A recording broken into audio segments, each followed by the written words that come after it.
امریکہ کے دن گنے جا چکے ہیں۔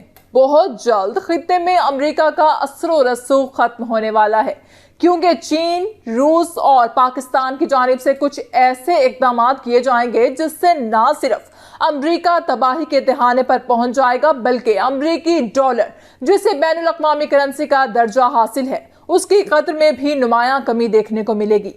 یا یوں کہا جائے کہ ڈالر بہت جلد بے قدرہ ہونے والا ہے، جو غلط تو نہیں ہوگا۔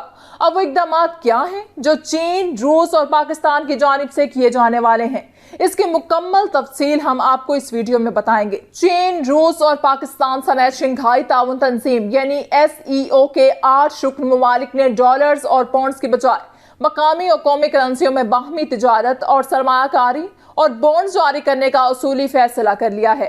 18 مارچ کو ماسکو میں ہونے والے شنگھائی تعاون تنظیم کے وزرائے خزانہ کے اجلاس میں اس حوالے سے روڈ میپ طے کر کے دستخط کیے جائیں گے۔ روس نے بطور چیئرمین شنگھائی تعاون تنظیم یعنی SCO تمام رکن ممالک سے مقامی کرنسیوں میں تجارت اور سرمایہ کاری کے لیے تجاویز طلب کر لی ہیں۔ ان تجاویز کا ماسکو میں ہونے والے اجلاس میں تفصیلی جائزہ لینے کے بعد SCO کے رکن ممالک کے لیے قومی کرنسیوں کی میوچل اسٹیبلشمنٹ کا نظام متعارف کروایا جائے گا۔ رکن ممالک کے درمیان قومی کرنسیوں میں تجارت اور سرمایہ کاری کے لیے طے پانے والے روڈ میپ پر تمام رکن ممالک دستخط کریں گے۔ روس نے 18 مارچ کو ماسکو میں طلب کیے گئے شنگھائی تعاون تنظیم کے رکن ممالک کے وزرائے خزانہ کے اجلاس کا ایجنڈا جاری کر دیا۔ وزرائے خزانہ کی کانفرنس کے ایجنڈے کی روشنی میں پاکستان کی وزارت خزانہ نے تیاری مکمل کر لی ہے۔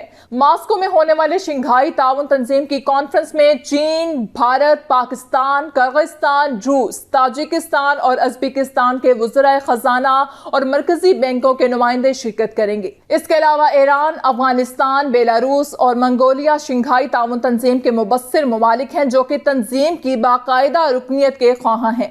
علاوہ ازیں آرمینیا، ترکی، سری لنکا، نیپال، کمبوڈیا اور آذربائیجان شنگھائی تعاون تنظیم کے ڈائیلاگ پارٹنرز ہیں۔ اگر شنگھائی تعاون تنظیم کے رکن ممالک کے درمیان تجارت اور سرمایہ کاری ڈالر اور پاؤنڈز کی بجائے قومی کرنسیوں میں شروع ہو جاتی ہے تو یہ ایک بڑی پیش رفت ہوگی۔ اس سے رکن ممالک کی قومی کرنسیاں بھی مضبوط ہوں گی اور باہمی تجارت اور سرمایہ کاری کو بھی فروغ ملے گا۔ دستاویز کے مطابق روس 18 مارچ کو شروع ہونے والے شنگھائی تعاون تنظیم کے اجلاس کی صدارت کرے گا۔ رکن ممالک کے وزرائے خزانہ کے اجلاس میں روسی فیڈریشن کے نائب وزیر خزانہ S.A. اسٹورچک اپنے افتتاحی کلمات میں مقامی اور قومی کرنسیوں میں تجارت اور سرمایہ کاری کی منتقلی کے فوائد اور حدود کے بارے میں شرکاء کو آگاہ کریں گے، جبکہ تنظیم کے سیکریٹری جنرل اجلاس میں SCO کے موقف کو بھی پیش کیا جائے گا۔ علاوہ ازیں اقتصادی ماہرین کے گروپ کے سربراہ اور بینک آف رشیا کے شعبہ برائے بین الاقوامی تعاون کے قائم مقام ڈائریکٹر رکن ممالک کے نمائندوں کی جانب سے مقامی کرنسیوں میں تجارت اور سرمایہ کاری سے متعلق سوالات کے جوابات بھی دیں گے۔ اب اگر مقامی کرنسیوں میں تجارت کی تجویز پر عمل درآمد شروع ہو جاتا ہے تو یہ امریکہ کے مستقبل کے لیے کسی طور بھی اچھی خبر نہیں ہے۔